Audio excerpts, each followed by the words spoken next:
Yo, what's going on, guys? Crispy Flakes here. Welcome to Extra Crispy. For today's video, we got a video about Wilson C. titled The 10 Oldest First-Time All-Stars in NBA History. Now, this is kind of interesting, bro, just because, like, straight up, man, it's like, it's crazy to think about that, like, when you get to be, like, old head and stuff like that, that's the year you make the All-Star team. It's like, what you've been doing for the rest of your life, bro? Probably out, like, clubbing and, you know, smoking the devil's lettuce and stuff, and it's like you wasn't really focused on basketball, till, you know, probably later on and stuff like that, man. So we got the 10 oldest first-time All-Stars in NBA history. I got no idea who this is going to be. I'm thinking maybe Steve Nash. No, he probably made when he was younger.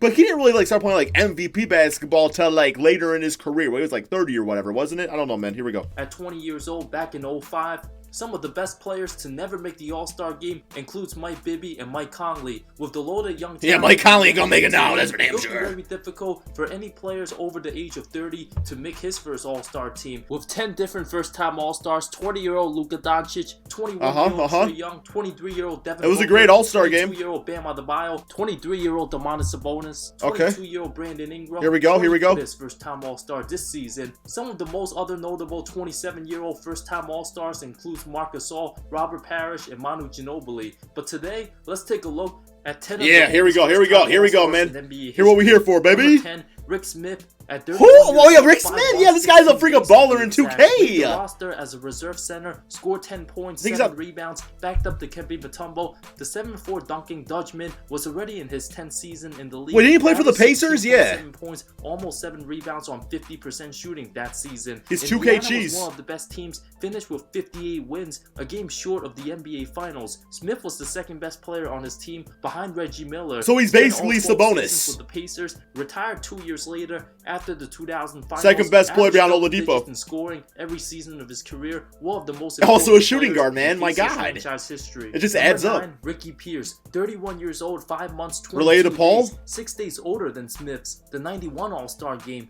One of the least talked about good two guards in the 80s and 90s. Pierce came into the league in 82. Yo, how'd he play though? Was he boring to watch? Detroit and the San Diego Clippers before enjoying 6.5 seasons with Milwaukee.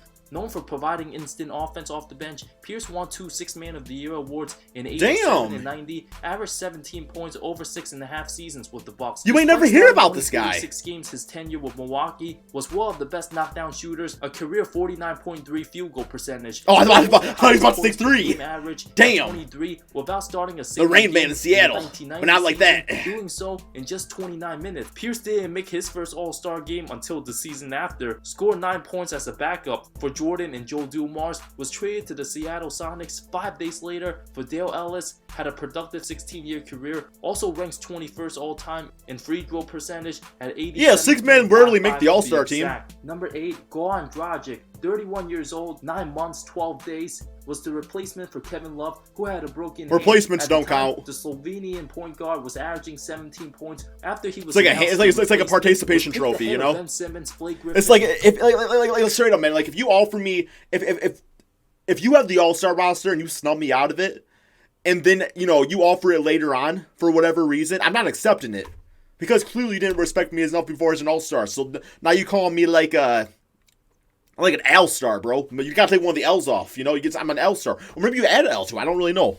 I don't know, man. Walker, all of whom I wouldn't accept. Cases, Kemba eventually got in. I was like, no, I'm gonna drop 40 next season. Replacement. A motivated Ben Simmons proved he was better when the Heat faced the Sixers in the first round. Simmons was by far the best player on the court in the 5 games. Yo, Dragic still put up work, look like. 10.5 rebounds, 9 assists, 2.4 steals on 50% shooting. Was controlling the. Dragic was a beast on the Suns though, but he played in the West, so. 18.6 points, 4.5 assists on. He wasn't gonna make it on the West guards. But most of the games weren't even close. At least the 6'3" guard can say he was a former NBA All-Star. Scored only 2 points. Now at the latter stages of his career, coming off the bench, still a very good player for the Heat. Dragic has come a long way after spending most of his time on the bench his first few seasons in Phoenix, backing up Steve Nash. Number 7. Yeah, but I think he played later, didn't he? One of the best shot blockers in NBA history. 32 years old, 19 days, 1989. The 7. Damn, 4 blocks a game. Best defensive bigs the game has. Why does Utah always get good shot blockers on their team? Well, that's not true. They had Rudy Gobert, then before that they had like Derek Favors for a bit. Like Mehmet Okur played center. He didn't really block shots. Okay, so there is a bit of a gap. Shot blocking 4 different times, made 5 defensive teams, 3 defensive first teams, a 2-time defensive player of the year who spent all 11 seasons with the Utah Jazz. Eaton didn't have much offense, but was a nightmare for the opposing players who got to the paint. Came into the league. How are you 9 foot tall, don't have much offense, you know? He was an I just can't imagine that. With no talent for basketball whatsoever, barely played at UCLA, with few NBA teams showing any interest. Eaton continued to improve his game and was mainly out there for rebounds and block shots. Bro, he's like Boban, man. 6.2 points his all-star season, but grabbed over 10 rebounds, rejected nearly 4 shots a game, joining teammates Karl Malone and John Stockton, helping Utah win 51 games that season. For the first time in franchise history, the big man was eventually slowed down by knee and back injuries. Had his number 53 jersey. Oh yeah, carrying that big ass just tallness around all the time. A very successful businessman and a motivational speaker. See, I would have been a chef, man. I would have called my business Eating with Eaton. That's a great name. That's a great name. Number 6, Antonio Davis. Raptors, yep, remember him. Old, 3 months, played with T-Mac and VC. 2001 was one of the 4 replacements. The 6'9" big man was in his 9th season. His 14, that gets you in the All-Star game? Vince Carter received the most votes. Davis had 8 points, 9 rebounds, helped his 47-win team Raptors advance. Bro, imagine 13 points to 10 rebounds getting you in the damn All-Star game.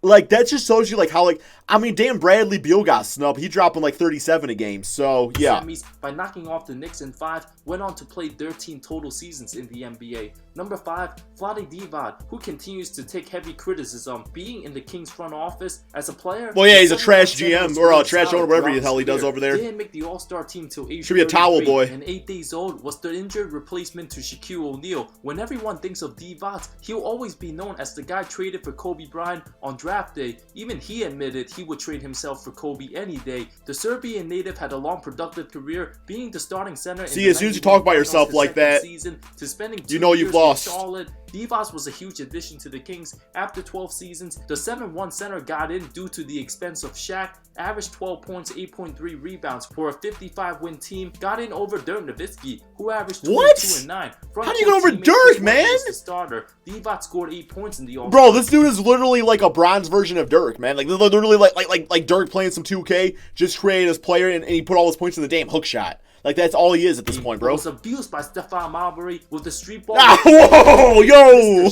Could have been one of the most insane highlights. Oh my god! Shaq destroying Divac, averaging over 30 points in the 4-game semi-sweep. Divac retired after the 04-05 season. That was sick, man. Number 4, Kyle Korver, who many forget was an All-Star back in the 2014-15 season. Yeah, everybody with the Hawks. Hawks to make it since they dominated the regular season under Coach Butts' system. 33 years old. Everyone but Carroll. 29 days, having one of the most productive careers as a 2nd-round pick. A lot of players drafted 51st don't ever sniff a single minute in the NBA. Now in his 17th season, well, yeah, he was traded for a copy machine. As LeBron, D-Wade, and Melo, Korver averaged 12.1 points, over 4 rebounds that season. On an extremely efficient 49% from deep, was actually a replacement for the injured D-Wade. Shot 53% from 3 on over 160 triples made when he was announced a replacement. Was even more productive in his early to mid-30s. Enjoyed 4.5 seasons at the ATL. Played for 6. Yeah, they were shooting threes in the All-Star game. Come on, do like a dunk or something, Korver. Do a 360. Their squad today. Dropped do a 360. In the All-Star game. 7 threes, showed off his range. The only starter from the Hawks to not make it that year was DeMar Carroll. Number 3, Anthony Mason. Rest in peace to the next legend who passed away at age 48 in 2015. Sad to hear that. Workers who embraced the grind. No Anthony Mason slander will be tolerated, guys. In 28 days, the 01 All-Star game was supposed to be a reserve, bumped up as a starter for an injury replacement. Being at the tail end of his career, the 6'7" power forward had his best season his first year in Miami. It's crazy watching how power forwards play back in the day compared to now. Grabbed 9.6 rebounds, a tireless worker, did all the dirty work, and one of the most beloved Knicks all time. Mason will always be remembered as a fierce competitor. Came a long way, played college ball at Tennessee State, from being drafted in the 3rd round, the perfect player to excel under Pat Riley with hard work, proving anything was possible. Man, good for him. I feel motivated now. 2004. Damn, 34? Underrated players in NBA history, in my opinion. Gasol deserves more recognition. The man had like a nasty like bump off move, bro. He'd be posted up, he'd like freaking like bump you like with the side. It looked like it should have been an offensive foul, but it wasn't. And yeah, he would just score every single time with that move.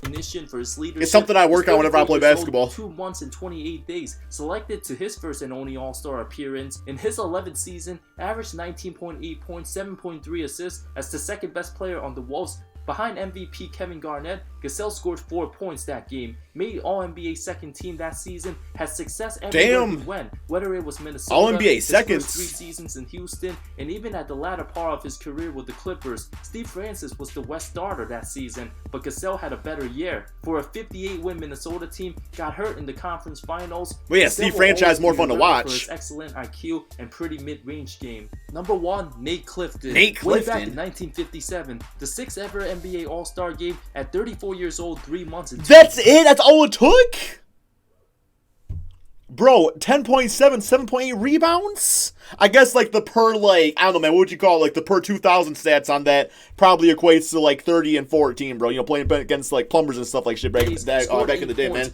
So, like, 40 and 14 now. With the Knicks, you know? The math adds up. Do the calculation. 6 power forward. Clifton passed away in 1990 at age 67. Remembered as one of the first African Americans to play in the NBA. Man, good for him, bro. For watching this video. Good for him, man. Next week. All right, yo, potential giveaway. If Luka Doncic wins All-Star Game MVP 2020, first person DM me on Instagram will win a free jersey. I don't think he's going to be him. I don't think he's going to win it. It's just a prediction. I mean, this is made after, so, you know, that's my biggest, like, criteria. But yeah, okay, guys, that's all we got. Thank you all so much for watching. Peace out, guys.